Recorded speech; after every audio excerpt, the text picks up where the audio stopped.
पाहताय प्रहार टीव्ही, सत्यमेव व्रतम।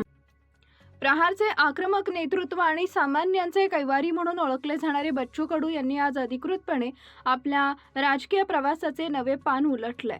उपमुख्यमंत्री एकनाथ शिंदे यांच्या उपस्थितीत बच्चू कडू यांनी आज शिवसेनेत जाहीर प्रवेश केला। राष्ट्रसंत तुकडोजी महाराज यांच्या जयंतीचा मुहूर्त साधत शेतकरी आणि दिव्यांगांच्या हक्कासाठी हा धनुष्यबाण आम्ही मजबूतीने पेलू अशी ग्वाही त्यांनी यावेळी दिली। या पक्षप्रवेशासोबतच बच्चू कडू यांना शिवसेनेकडून विधान परिषदेची उमेदवारी जाहीर करण्यात आली आहे। शिवसेना प्रवेशावेळी बोलताना बच्चू कडू यांनी राष्ट्रसंत तुकडोजी महाराजांच्या विचारांचे स्मरण केले। ते म्हणाले की तुकडोजी महाराजांनी आपली ग्रामगीता शेतकऱ्यांना अर्पण केली होती। आज त्यांच्या जयंतीदिनी आम्ही शेतकऱ्यांच्या हितासाठी शिवसेनेसोबतचा प्रवास सुरू करत आहोत। माझी राजकीय सुरुवात शिवसेनेतूनच झाली होती आणि आता पुढील कार्यही त्याच पक्षात राहून अधिक प्रभावीपणे करेन।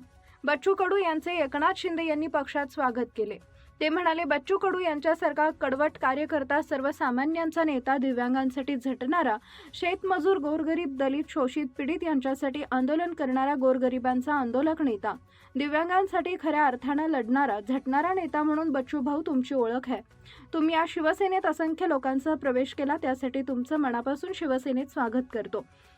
आमचे मुद्दे मोठ्या पक्षाच्या हाती जावे हा आणि अजेंडा आम्ही भगवा झेंडा राबवणार आहोत। जो अजेंडा प्रहारचा पांढरा झेंडा घेऊन राबवत आहोत, आता झेंडा बदलला असून पुढे तरी अजेंडा कायम आहे, तोच अजेंडा घेऊन पुढे जाऊ, असं बच्चू कडू म्हणाले।